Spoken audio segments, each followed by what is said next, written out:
What's happening, party people? Yes, I am still home here in Cincinnati. Mainly because we're still working on John's project car, and man, that's how it goes. I don't like to leave those things half done, so we're going to stick with it until it's all done. So, welcome to Friday's edition of Hanging Out with Robert. Now, I'm still making these Hanging Out with Robert videos daily, but I got those things up on my Patreon site. So, if you want to check out Hanging Out with Robert videos on a daily basis, you need to go over there. I'm working on getting the t-shirt printer ordered. That thing is back ordered, so I'm not sure how long it's going to take, but we're going to get that thing ordered over the next couple days, and when it comes in, we'll do the big unboxing and reveal for that. I had a couple more people give a little donation to that. I appreciate it. And hey, we're just taking it one day at a time. In today's video, we went and test drove a XC90 just so Mita could see how those SUVs are. It was a R design. I didn't notice, but R design cars after 2007 wasn't fully loaded, fully equipped like they were when all this R series cars started back in 95. Back in 95, when they made an R, it had every option available. That ran all the way up to about 2007. After that, you get seats, a cluster, a steering wheel, a few badges, and then whatever accessories you add on top of that. You didn't even get the performance package. This was an i6 NA car. But it was a nice car. It seemed to possibly have a problem with what's called a reed unit, rear engine accessory drive unit, which most mechanics can't even fix. They just replace a whole engine. There's stuff online about that. There is a mechanic or two that figured it out, has rebuild information for it, stuff like that. But again, most people just replace the whole engine when that thing happens. So that car is still for sale. It's got that noise in the engine. It was low on coolant. The guy told me that it was just a sensor problem.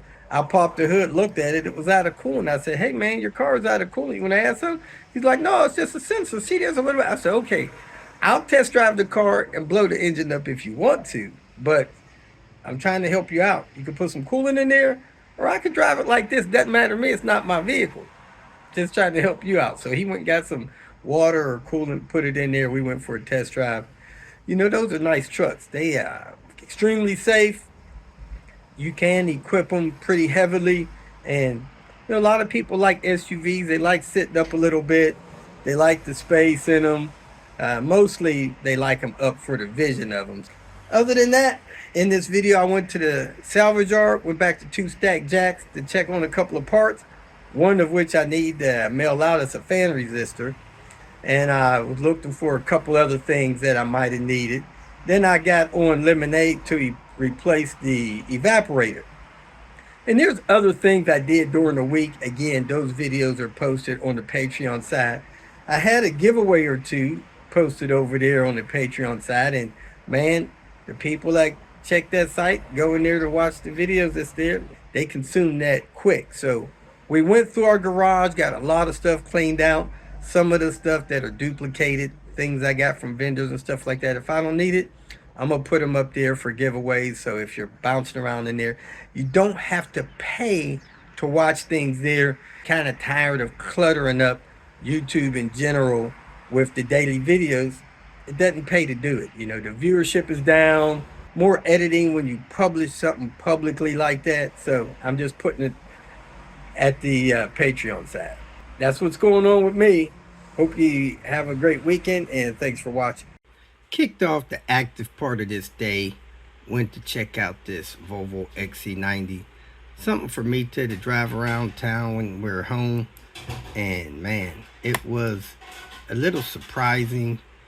I had an engine noise, which I hear could be a problem with the accessory drive belt gear that bolts to the engine. I made the guy an offer on it, but man, haven't heard back. These straight sixes are supposed to be like the most solid ones, but if it's got a problem with that reed unit, it could be a big job. Most people, mechanic wise, they just replace the whole engine instead of replacing this accessory drive gear. Had a few minor things, steering wheel leather coming loose, needed some struts, stuff like that. But hey, for a vehicle that's 15, 16 years old, wasn't too bad. So the look continues. But hey, some of these cars were surprising to me because I thought that all our designs were loaded with information, and it turns out that they're not. They get the blue cluster, some special trim around the seats, the R design logos, and other than that, not a whole lot. So you gotta really check out to see what the vehicle's equipped with and go from there. I started up. This video lets you hear that noise in the engine. If you hear that noise, it could be a accessory roller or something, but it could also be this unit that attaches to the engine to drive the accessories, which could be a big repair job. So there you have it. Let's move on.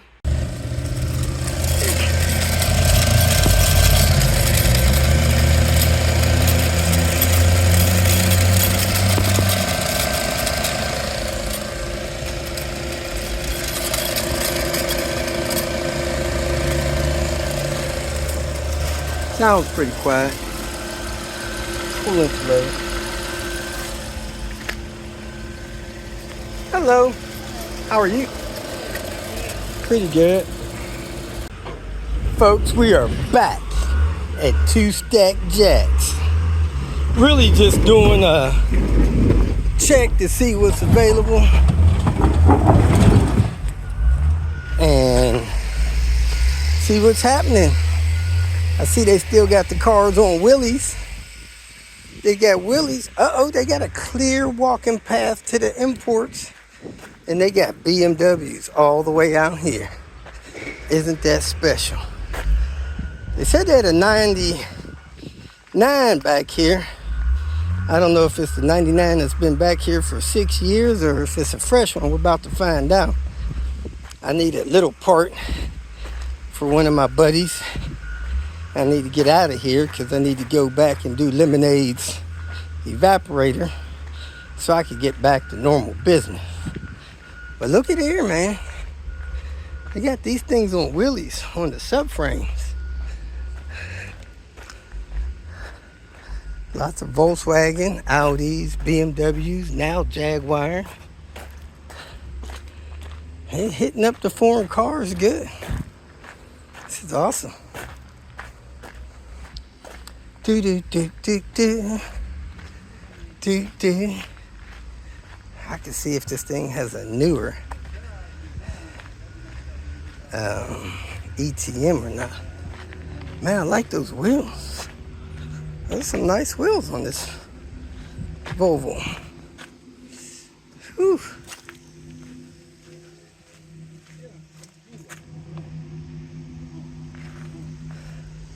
It's only got 2 of them though. Got a lot of P1s out here, man. P1s for the win out here. P1s for the win. Dang, that C70 still out here. Y'all really still got that C70 out here? There hardly ain't nothing left on this thing. Or is this a different one? Oh, wow, this is a coupe. How about that? XC70. ATM is gone. Intake is gone. Still has a mass airflow sensor. XC90.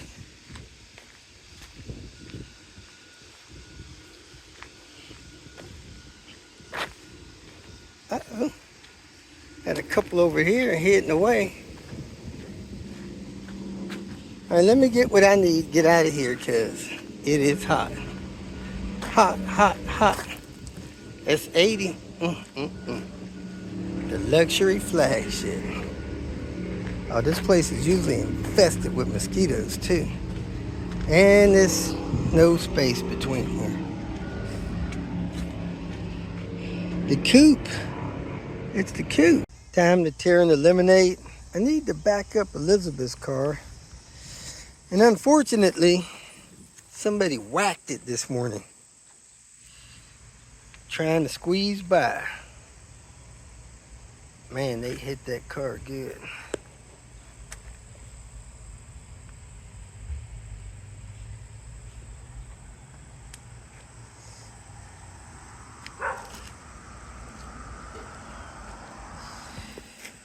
I think they actually knocked the alignment out too. I gotta back it up a little bit, put lemonade partially in this driveway, and tear the dash out to install this evaporator. I've had this evaporator, sheesh, probably 8 to 10 years. It's been bouncing it around in storage in different places, and I got a brand new one somewhere around here, but I don't know where it is, so I'm gonna install that one. So let's get cracking. I'm gonna go ahead and drain the coolant because I gotta pull the heater core out. Actually, I could pinch off those hoses. I think I'm gonna do that. I'm gonna pinch off the hoses for the heater core and get to work taking this dash out. So I already moved the seats back. I'm gonna disconnect the battery because I got electrical stuff to undo, airbags, stuff like that. Left the windows up. And there it is, folks, the rainbow.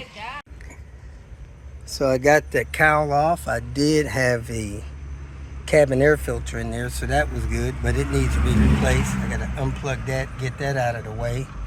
We're rocking and rolling. Then I'll pull these mounts out and get on the inside. I need to vacuum that before they get sucked down into the blower motor area. I think I'm done out here. I got the battery disconnected, the fuse box off, the cowl off that goes across the window, the trim off that goes under the windshield. I got the bolt out down there. I got the lines disconnected. I got the box unhooked. So I should be ready to pull this thing in. Now to get on the inside, and part of the inside deal is I want to clean my hands off because I don't want to dirty up everything on the inside. So let me get started in here. I got the dash pad off. I got the glove box out. Airbag disconnected. I got the climate control unit out without cracking the dash. I got the stereo out without cracking the dash. I got the center console out.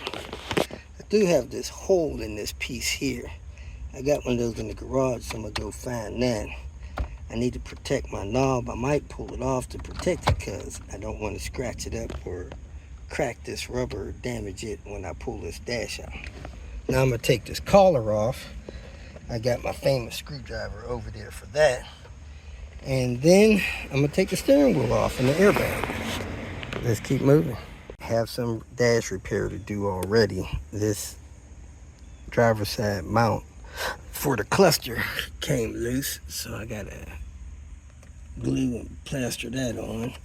It looks like I got some cracks over here in the corner. I got cracks here I need to stop drill and probably put some epoxy on the back side of those. Looks like another crack there, so I gotta be careful with this thing. Take it out carefully and epoxy it up so that I can get ready to get it back on now. I learned the super glue trick where you put baking soda down, then you put a drop of the super glue on it, and it dries super hard and super fast. So I'm definitely going to do that first, then put epoxy around it. But let me lower this panel down here, get this out, and then disconnect that harness and lift this dash out of here. Get some help with that. Unlatch that big harness. The firewall side pops out of the latch, and then you swing it down and unhook it. I should be ready to come up and out of here now, so I'm gonna massage these loose. Oh crap, I don't think I took the mounts loose from the outside. Did I take those screws out yet? Man, I'm glad I didn't start pulling on those. So let me unscrew those 4 mounts. I don't think any of them are broke, and get this dash out of here. I have all 4 dash mounts removed from out there in the firewall. The reason that this car probably doesn't have any busted dash mounts is, 1, it was in a humid climate most of its life up in the Seattle area.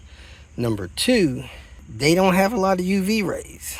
So that combination should have spared this car of having busted dash mounts. And I didn't hear any rattles in it. It felt fine. Screws came out good, even though I used Harry instead of Henry. Harry's a little more aggressive. I can feel the vibration in it, but I still don't think it broke any of them. So I'm gonna massage these loose, because sometimes they're just stuck to the firewall from being up there so long. Okay, I feel it massage loose. Let me go do the other side and try to lift this out. I don't have any help right now, so I'm just gonna do my best not to jack this up. Now also, I'm going to wire gauges in here. I'm gonna put an AFR in here. I'm gonna put a boost gauge in here. Probably gonna put oil pressure in here as well. So I need to get those harnesses and put them up in this A-pillar before I put this dash back in, because it is really tough getting wiring behind this dash with the dash installed. Much easier to do that with the dash out. So let me find that wiring while I got this out. Got everything loose. I'm gonna take down this dash cam, secure these wires up here. Everything's massaged loose, and I'm gonna carry it out this driver's door.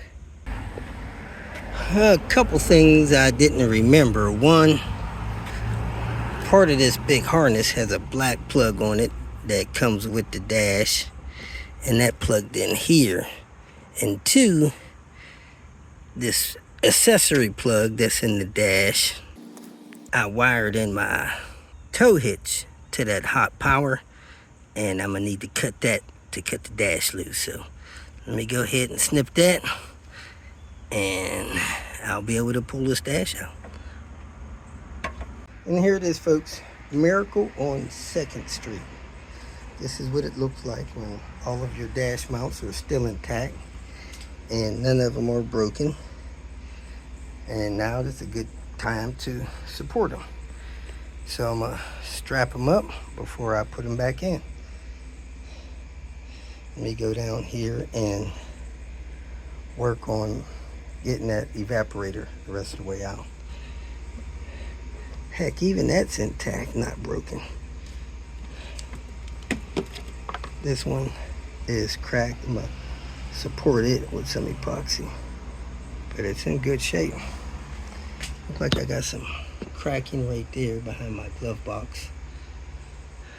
But overall, these humid, mild climate dashes come out in one piece. Even these are not broken. I don't know if I've ever seen one of those with these not broken. This is how this looks with the dash out. Got that clip right there, that clip right there.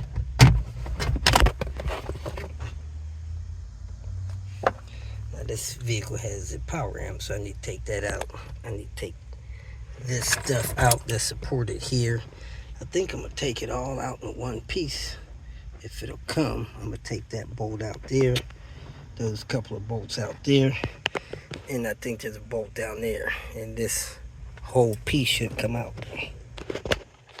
Pull the 212s from there, the 12 from down there, the 13 from there, and that whole piece popped out.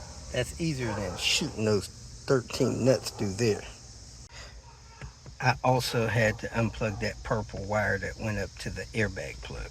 Most of this harness wire stuff off of here. Not sure how much of it has to come off, but I don't want it hanging up on stuff when I try to pull it away from the firewall. So there's the evaporator in there. It's not as dirty as some. Heck, it doesn't even look like it's leaking. Let me go get my black light and glasses, see if I can find a leak on that thing. Very little evidence of leaking on that thing from what I can see with my tool, but I'll pull it out and see how it looks with it totally out. I get the heater core out. I think the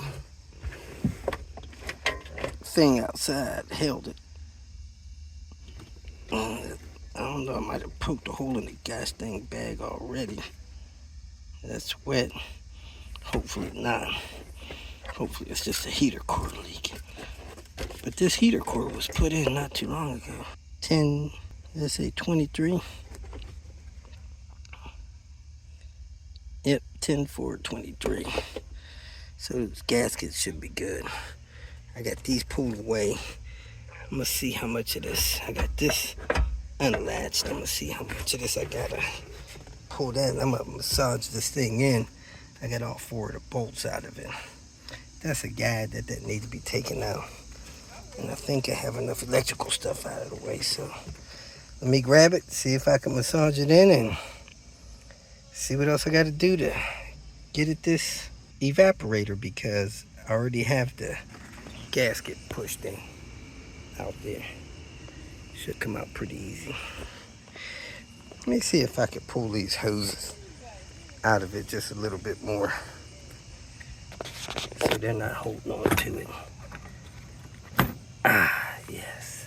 I'm not sure what these white things are. Somebody told me those were clips that could actually release these things, but I don't believe them. I don't believe them one bit that could release these springs in here. Anyway, I'm gonna go try to pull that thing in. This thing doesn't have to be removed because it's just a weather bracket. These pipes should go through there. Well, that was enough of it. That popped out there. They came through the holes there. I gotta take the box out. The screws out of the box.